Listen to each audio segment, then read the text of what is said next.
تو میں نے کہا میسی کون ہے؟ کہا میسی کو نہیں جانتے؟ میں نے کہا نہیں میں نہیں جانتا، وہ بہت بڑا فٹ بالر ہے۔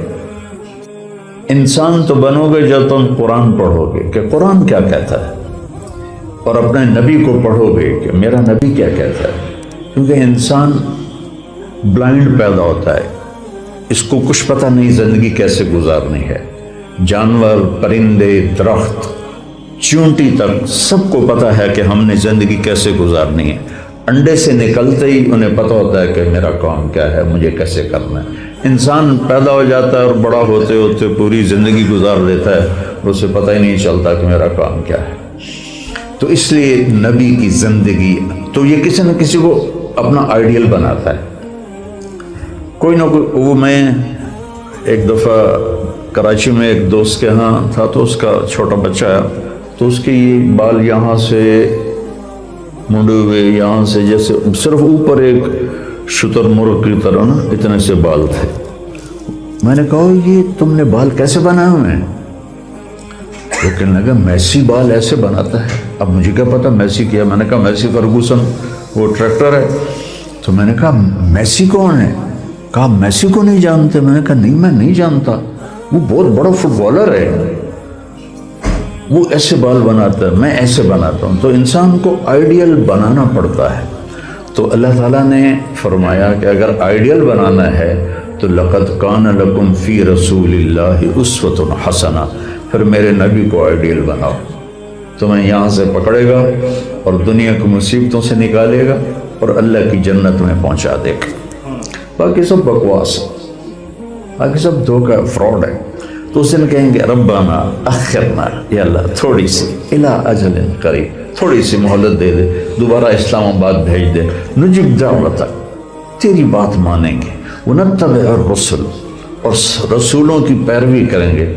تو اللہ کا جواب آئے گا اولم تکونوا اقسمتم ما لکم من زوال، تم تو پہلے بڑے دعوے کرتے تھے دیکھی جائے گی جو ہوگا، تم بڑے دعوے کرتے اب۔ اور میرا علاقہ چونکہ وہ سرائکی بیلٹ ہے ملتان کا، اور دیہاتی ماحول ہے، تو وہ ہمارے دیہاتی کہتے ہیں اب پہ ویکھی ویسی، اب پہ ویکھی ویسی، یہ ہمارے لہجے میں اب پہ ویکھی ویسی۔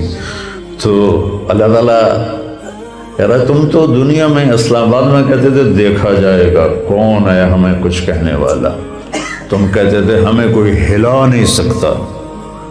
اولم تکونوا اقسمتم من قبل ما لکم من زوال، تم کہتے تھے ہمیں کوئی ہلا نہیں سکتا، ہمارا یہاں سکہ چلتا ہے۔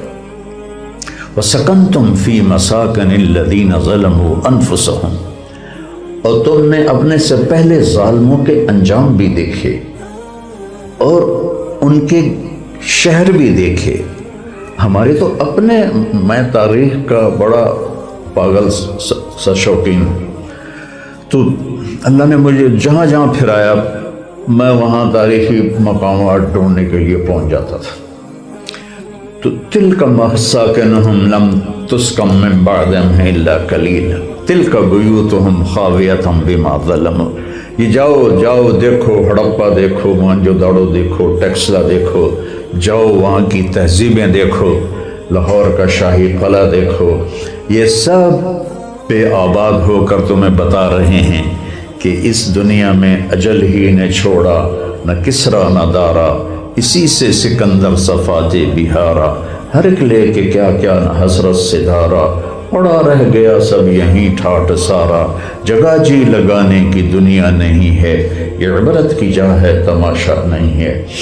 ٹک حرص و حوث، یہ پرانی اردو ہے نذیر اکبر آبادی کی، ٹک حرص و حوث کو چھوڑ میاں، ٹک کا مطلب ہوتا ہے تھوڑی دیر، مت دیس بدیس پھرے ہمارا، کیوں ایسے ہی پاگلوں کی طرح گھوم رہا ہے پیسے کے پیچھے۔ قزاق اجل کا لوٹے ہے دن رات بجا کر نقارا، قزاق ڈاکو اور اجل موت، اس سے اسرائیل کا کہ اسرائیل تو دن رات تبل بجا کے آ رہا ہے کہ لے جا رہا ہوں روک کے دکھاؤ، لے جا رہا ہوں روک کے دکھاؤ، لے جا رہا ہوں روک کے دکھاؤ، کیا بدیا بھینسا بیل شتر، کیا بونی پلہ سربارا، کیا گیہوں چاول موٹ مٹر، کیا آگ دھواں اور انگارا۔ یہ اس زمانے کی پیمانے تھے اس کو، سب ٹھاٹھ پڑا رہ جائے گا جب لاد چلے گا بن جا۔ یہ دنیا مٹنے کے لیے بنی ہے۔ اذا السماء انشقت اذنت لربها وحقت فاذا الارض مدت والقت ما فيها وتخلت واذنت لربها وحقت اذا الشمس كورت واذا النجوم انكدرت واذا الجبال سيرت واذا العشار عطلت واذا الوحوش حشرت واذا البحار سجرت واذا النفوس زوجت واذا الموءودة سئلت باي ذنب قتلت واذا الصحف نشرت واذا السماء كشطت واذا الجحيم سعبرت وإذا الجنة أزلفت علمت نفس ما أحضرت إذا السماء انفطرت وإذا الكواكب انتثرت وإذا الجبال سيرت وإذا البحار سجرت علمت نفس ما قدمت وأخرت إذا زلزلت الأرض زلزالها وأخرجت الأرض أثقالها وقال الإنسان ما لها يومئذ تحدث أخبارها۔ یہ تو میرا رب کا قرآن ایسے ایسے وہ کیا ناقوس، وہ جو پہلے بجایا جاتا تھا بغل وہ قرآن پکار پکار کے بتا رہا ہے کہ مٹ جانے کا گھر ہے، مٹ جانے کا گھر ہے، مٹ جانے کا گھر ہے۔ تو اللہ تعالیٰ کہے گا تمہیں تو پتا تھا کہ یہ ساتھ ہی ٹیکسلا ہے، جا کے دیکھتے 5000 سال پرانی تہذیب، کبھی ٹیکسلا جا کے دیکھتے، کبھی جا کے موہنجو داڑو جاتے، کبھی تم ہڑپا جاتے۔ میں تو یونان گیا تو تھوڑا تاریخ مجھے معلوم ہے، تو جو میرے ساتھی ہوتے تھے ان کو میں سارا جب بتلاتا تھا تو حیران پریشان ایسے دیکھ رہے ہوتے تھے کہ یہ کیا دنیا ہے، یہ عبرت کی جا ہے، تماشا نہیں ہے۔ ملے خاک میں اہل شام کیسے کیسے، مٹے نامیوں کے نشان کیسے کیسے، ہوئے نامور بے نشان کیسے کیسے، زمین کھا گئی آسماں کیسے کیسے، جگہ جی لگانے کی دنیا نہیں ہے، یہ عبرت کی جا ہے، تماشا نہیں ہے۔ اولم تکونوا اقسمتم من قبل ما لکم من زوال، تم تو کہتے تھے ہمیں کوئی ہلا نہیں سکتا۔ وسکنتم فی مساکن الذین ظلموا انفسہم، تم نے ظالموں کا انجام بھی دیکھا، ان کے شہر بھی دیکھے۔ وتبین لکم کیف فعلنا بہم، اور تم پر کھل کہ یہ بات سامنے آ گئی کہ میں نے ان کے ساتھ کیا سلوک کیا۔ جعل منہم القردۃ والخنازیر، کسی کو بندر بنا دیا، کسی کو خنزیر بنا دیا، کسی پہ آگ برسائی، کسی کو پانیوں میں ڈبویا، کسی پر پتھر برسائے۔ تو قرآن کو بھرا پڑا ہے۔ وَضَرَبْنَا لَكُمُ الْأَمْثَالَ، اور تمہیں سمجھا کے میں نے بتایا۔ وَقَدْ مَكَرُوا مَكْرَهُمْ، وہ اپنی مستیوں میں مست رہے۔ وَعِنْدَ اللَّهِ مَكْرُهُمْ، اور اللہ ان کی مستیوں کو دیکھتا رہا اور ان کے سازشوں کو دیکھتا رہا۔ وَإِنْ كَانَ مَكْرُهُمْ لِتَزُولَ مِنْهُ الْجِبَالُ، وہ ایسے سازشی لوگ تھے کہ پہاڑوں کو ہٹا دیتے اپنی جگہ سے، ملکوں کو برباد کر دیتے صرف اپنی ذات کی خاطر، لیکن اللہ تعالیٰ نے کی پکڑ ان کے اوپر تھی اور موت نے انہیں جھٹکا دے کے مٹی میں مٹی بنا دیا، اور کسی کو یاد بھی نہ رہا۔ دنیا کا سب سے بڑا فاتح چنگیز خان، اس کی قبر کسی کو معلوم نہیں کہاں ہے۔ اس کے بعد سب سے بڑا فاتح سکندر یونانی، اس کی قبر کہاں ہے کسی کو آج معلوم نہیں ہے۔ اس طرح اللہ تعالیٰ ان کو مٹا دیتا ہے۔ پھر اللہ دوبارہ لایا، فَلَا تَحْسَبَنَّ اللَّهَ مُخْلِفَ وَعْدِهِ رُسُلَهُ، پھر یاد رکھنا میں نے جو تم اپنے نبیوں سے وعدے کیے ہیں، اللہ کبھی ان وعدوں کے خلاف نہیں کرے گا، لیکن ایک دن کا انتظار ہے۔ کون یوم تبدل الارض غیر الارض، یہ نئی زمین بچھائی جائے گی، والسماوات، اور نئے آسمان بچھائے جائیں گے، اٹھائے جائیں گے۔ وبرزوا للہ الواحد القہار، اور اس دن تم سب اللہ کے سامنے ننگے کھڑے ہوگے، مرد بھی عورتیں بھی۔ وَتَرَى الْمُجْرِمِينَ يَوْمَئِذٍ مُقَرَّنِينَ فِي الْأَصْفَادِ، آج اللہ کہے گا وَامْتَازُوا الْيَوْمَ أَيُّهَا الْمُجْرِمُونَ، یہاں تو تم چھوٹ گئے، لگے گا آج مجرم آ جاؤ، اور تم دیکھو گے کہ ان کے بیڑیاں پڑی ہوں گی اور گردنوں میں طوق ہوں گے۔ اور پاؤں میں بیڑیاں ہوں گی. اذ الاغلال فی اعناقہم والسلاسل، جب ان کے یہاں توق لوہے کے، اور ٹھنڈا لوہا نہیں، تپتا ہوا لوہا، تپتا ہوا لوہا وہ ان کی گردنوں میں ہوگا. سرابیلہم من قطران، ان کے کرتے آگ کے ہوں گے، آگ کی تاروں سے بنے ہوئے. جنت والوں کے کرتے نور کی تاروں سے بنے ہوں گے، تو وہ 100 جوڑے بھی پہنیں گے تو اس کا وزن نہیں ہوگا. یہ آگ کے کرتے ہوں گے جو پہنے ہوئے ہوں گے. وَتَغْشَى وُجُوهَهُمُ النَّارُ، اور ان کے چہروں پہ آگ چھائی ہوئی ہوگی. جیسے عورت نقاب اوڑھتی ہے ایسے ان پر آگ کا نقاب ہوگا. لِيَجْزِيَ الَّذِينَ ظَلَمُوا، لِيَجْزِيَ اللَّهُ كُلَّ نَفْسٍ مَا كَسَبَتْ إِنَّ اللَّهَ سَرِيعُ الْحِسَابِ، تاکہ اللہ ہر ایک کا کیا اس کو دے دے.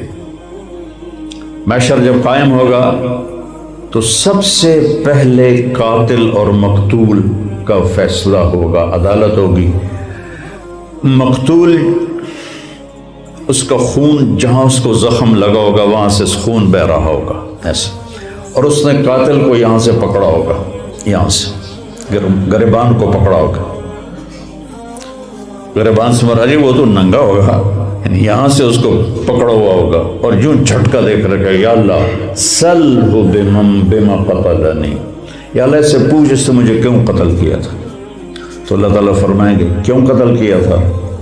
تو وہ یہی لچر عذر بتائے گا تو اللہ فرمائے گا القوہ فی النار، اسے آگ میں ڈال دو. سب سے پہلے قاتل اور مقتول کی عدالت لگنے والی ہے. کفر اور اسلام کی عدالت نہیں لگے گی، سب سے پہلے قاتل اور مقتول کی عدالت لگے گی.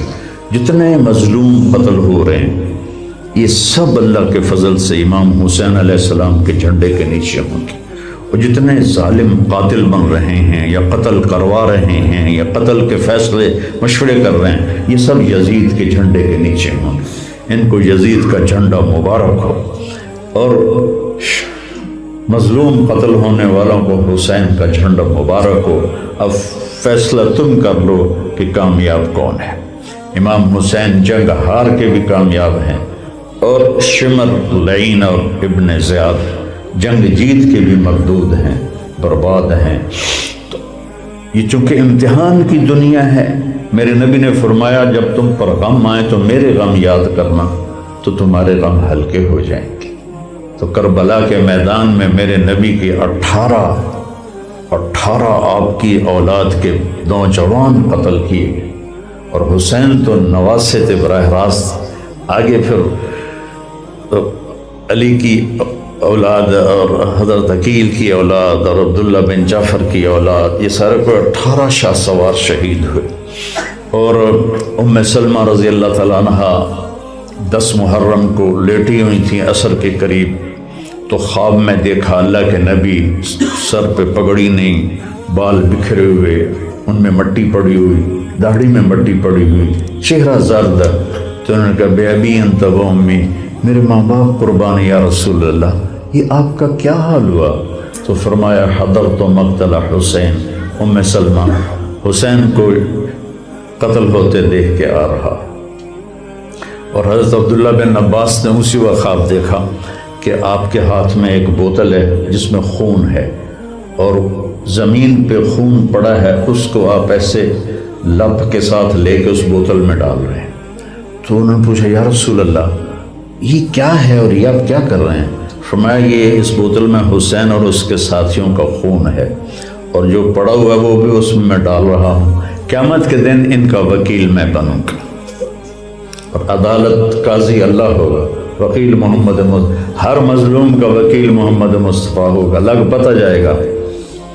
آج تھوڑا یوم تبلی السرائر فما له من قوت ولا ناصر، آج تو چھپ جاؤ جہاں چھپنا ہے، اس دن میں پردے چاک کر دوں گا، نقاب اٹھا دوں گا، اور تم کھل کے ان یوم الفصل کان میقاتا یوم ينفخ في الصور فتأتون افواجا وفتحت السماء فكانت ابوابا وسيرت الجبال فكانت سرابا ان جهنم كانت مرصادا للطاغين مآبا لابثین فیہا احقابا لا یذوقون فیہا بردا ولا شرابا الا حمیما وغساقا جزاء وفاقا انہم کانوا لا یرجون حسابا وکذبوا بآیاتنا کذابا وکل شیء احصیناہ کتابا فذوقوا فلن نزیدکم الا عذابا۔ اب کاش آپ قرآن پڑھتے، کاش آپ قرآن پڑھتے، کاش آپ قرآن پڑھتے۔ ہمارے اب انگریزی سکولوں میں پڑھنے والے بچوں کو اردو نہیں آتی تو انہیں قرآن کہاں سے آئے گا؟